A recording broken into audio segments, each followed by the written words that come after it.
A young RAF pilot took off from his Egyptian airbase for routine patrol, expecting to return for dinner with his squadron. 79 years later, oil workers found his P-40 Kittyhawk sitting upright in the desert, cockpit instruments still functional, logbooks readable. But the pilot was gone. Not dead.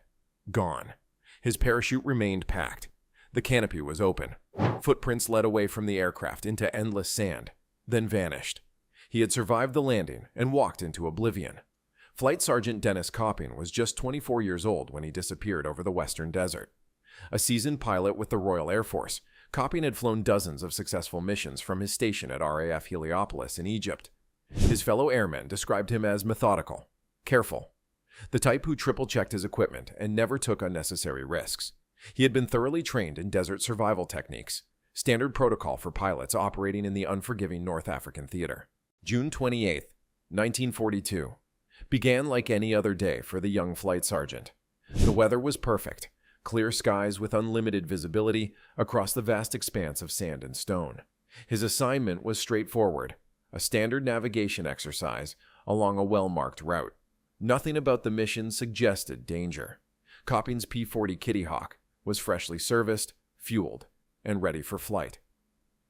All systems normal, proceeding as planned, came Copping's final radio transmission to base. His expected return time was logged as 1,800 hours, just in time for dinner with his squadron mates. When that hour came and went without sign of his aircraft, concern quickly escalated to alarm. Within hours, search aircraft were deployed across the western desert. For 3 days, RAF pilots crisscrossed the region, flying dangerously low over dunes and rocky plateaus, desperate for any glimpse of a downed aircraft or distress signal. Nothing was found. No wreckage, no smoke, no emergency flares. Denis Copping and his Kittyhawk had seemingly evaporated into the shimmering heat of the Sahara. The official investigation that followed was brief and ultimately inconclusive. With a war raging across multiple continents, resources for locating a single missing pilot were limited. After reviewing the flight plan and weather conditions, RAF Command determined that Copping had likely succumbed to the desert's notorious disorientation effects, a navigation error that had taken him fatally off course, or a mechanical failure that forced him down in an area too remote for rescue. 6 months after his disappearance, Flight Sergeant Denis Copping was officially declared missing, presumed killed in action.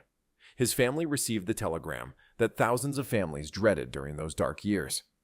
Deeply regret to inform you that your son, Flight Sergeant Denis Copping, is missing in action. The declaration came as no surprise to those familiar with the Sahara's reputation. By 1942, the vast desert had already claimed dozens of Allied aircraft. Pilots feared the region almost as much as enemy fire.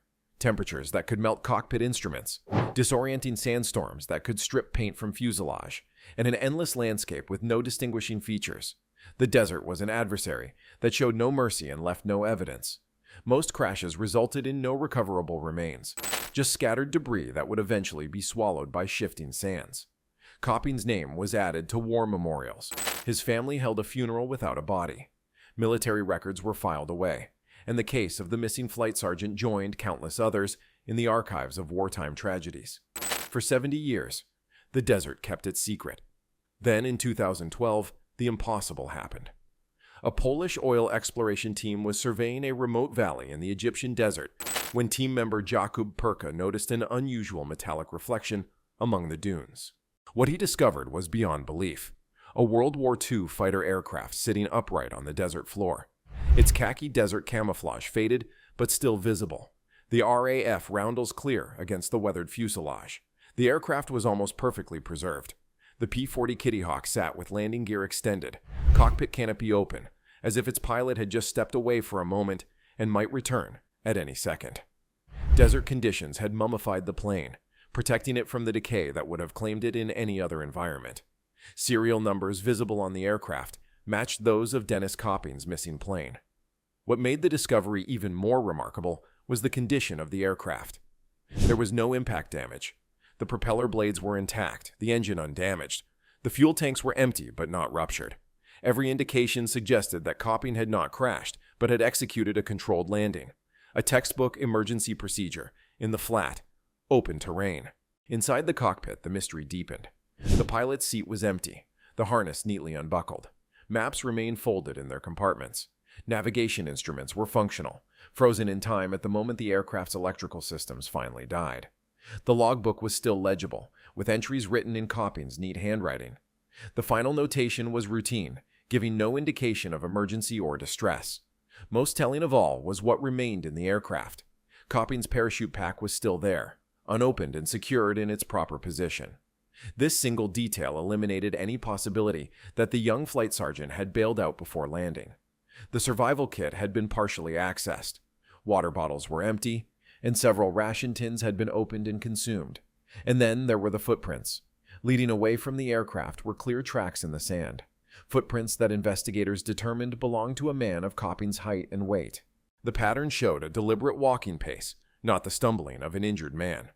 These tracks extended approximately 200 meters from the aircraft, heading south, before vanishing completely in the constantly shifting sands of the desert. Aviation archaeologists flocked to the site. Meteorologists reconstructed the weather patterns from June 1942. Desert survival experts analyzed every piece of evidence. Military historians reviewed RAF protocols from the North African campaign. Piece by piece, they assembled the most likely scenario of what happened to Flight Sergeant Denis Copping. The experts concluded that Copping had experienced fuel exhaustion, possibly due to a leak or navigation error, that extended his flight time beyond expectations. Following his training, he executed a textbook emergency landing in the soft sand. The aircraft touched down safely, with minimal damage to its structure. Copping emerged from the landing uninjured, able to assess his situation and plan for survival. Evidence suggests he remained with the aircraft initially, the wisest course of action for downed pilots. He consumed his emergency rations carefully, rationing water to extend his chances of survival. There were indications he had attempted to repair his radio and had used his signal mirror to try attracting the attention of search aircraft that would surely be looking for him. But rescue never came. The search patterns flown by his squadron mates had missed his location by dozens of miles. After days of waiting, how many? We can only guess. Copping made the fateful decision that has puzzled experts ever since. He left his aircraft and began walking south, away from the known RAF bases to the north. Why would an experienced pilot, trained in desert survival, walk away from the relative safety of his aircraft? Why head south into emptier desert rather than north toward potential rescue? The theories are as numerous as they are unsatisfying. The most widely accepted explanation is that after days without rescue, disorientation and heat exhaustion began to affect Copping's judgment. Perhaps he believed he was heading north, his sense of direction compromised by the desert's notorious ability to confuse even the most experienced navigators. Under such conditions, he would have succumbed to the elements within days, his remains eventually covered by the constantly moving sands. Some researchers propose an encounter with Bedouin nomads. These desert travelers regularly crossed even the most remote regions of the Sahara. Could they have found the stranded pilot? Might they have taken him to safety, or perhaps held him captive? Extensive interviews with Bedouin communities have revealed no stories of a foreign pilot rescued during the war years, and no records exist of such an encounter. The most improbable theory, yet one that captures the imagination, suggests that Copping somehow found another way out of the desert. Perhaps he was picked up by an unrecorded aircraft or vehicle. Some even speculate that he chose to disappear, to start a new life far from the war that had claimed so many of his friends. There is absolutely no evidence to support this theory, yet it persists in the minds of those who prefer mysteries to have happy endings. For Copping's family, the discovery brought a strange mixture of closure and fresh pain. His sister lived until 2018, never knowing with certainty what happened to her brother. Generations of Coppings grew up with unanswered questions about their lost relative. "We thought we knew what happened," said one nephew after the aircraft's discovery. "Now we know we never will." The impact on Copping's squadron mates was equally profound. Those who survived the war carried a quiet guilt for decades. "We should have found him," one former pilot said in an interview before his death in 2015. At squadron reunions, they always left an empty chair for their missing comrade. The discovery of his aircraft vindicated their belief that he had not simply vanished. He had been out there all along, waiting to be found. The preservation of Copping's aircraft raises uncomfortable questions about other lost pilots. How many others actually survived their crashes, only to perish in the attempt to reach safety?